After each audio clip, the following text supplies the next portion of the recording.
حاصل مطالعہ۔ اس پروگرام میں ہم آپ کے لیے لاتے ہیں مختلف تحریریں۔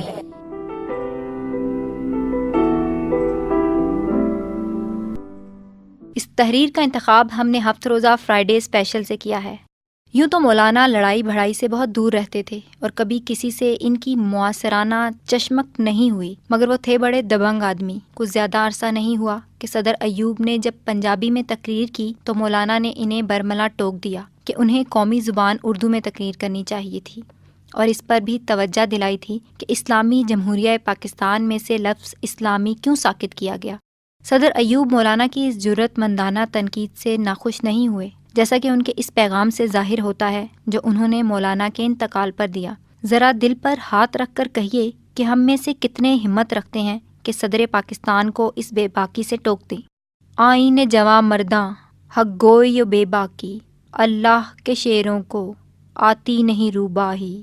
اپنی زندگی کے آخری چند سالوں میں مولانا کے دل میں یہ سما گئی تھی کہ وہ 63 سال کی عمر میں مر جائیں گے۔ اس کی تصدیق یوں ہوئی کہ ابن انشا صاحب نے کراچی سے اپنے ادارے کا کچھ کام مولانا کو 1.5 سال پہلے بھیجا تھا۔ مولانا نے کم فرصتی کا عذر کر کے کام لوٹا دیا تھا اور انشا صاحب کو بتایا کہ ان کے ابو جد 63 سال کی عمر میں انتقال کرتے رہے ہیں، لہٰذا انہیں بھی 63 سال کی عمر میں مر جانا ہے، اور اس عمر کو پہنچنے میں کچھ زیادہ عرصہ باقی نہیں رہا۔ یہ بات انشا صاحب نے مجھے بتائی تھی، اور جب میں پچھلے سال لاہور گیا تو حامد علی خان صاحب سے برسبیل تذکرہ مولانا کے اس وہم کا بھی ذکر کیا۔ حامد صاحب نے فرمایا یہ واقعہ صحیح ہے، اسی لیے وہ اپنے تمام کام جلدی جلدی سمیٹ رہے ہیں۔ انہوں نے اپنی ساری پونجی اپنے ادارے اردو فاؤنڈیشن کے لیے وقف کر دی اور ادبی دنیا کو ایک نئے انداز سے نکالنا شروع کر دیا۔ 300 صفحے کا پرچہ اب انہوں نے 1 روپے میں دینا شروع کر دیا، حالانکہ اصولاً اس کی قیمت 3 روپے ہونی چاہیے تھی۔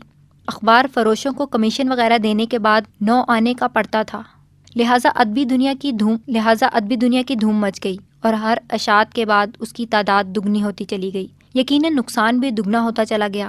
ہم تو یہ کہتے تھے کہ یہ صریحاً خودکشی ہے۔ مولانا نے موم بتی کو دونوں سروں سے جلا دیا ہے، اور مولانا یہ سمجھتے تھے کہ ایک وقت ایسا ضرور آئے گا کہ اسی صورت میں پرچہ خود کفیل ہو جائے گا۔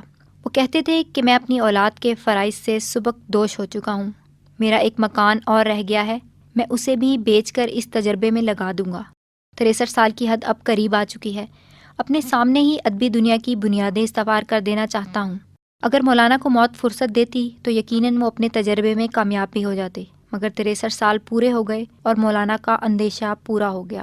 مضمون شاہد احمد دہلوی، مولانا صلاح الدین، مجلہ اسلوب کراچی، شمارہ 6 دسمبر 1984۔ بشکریہ ہفتہ روزہ فرائیڈے اسپیشل۔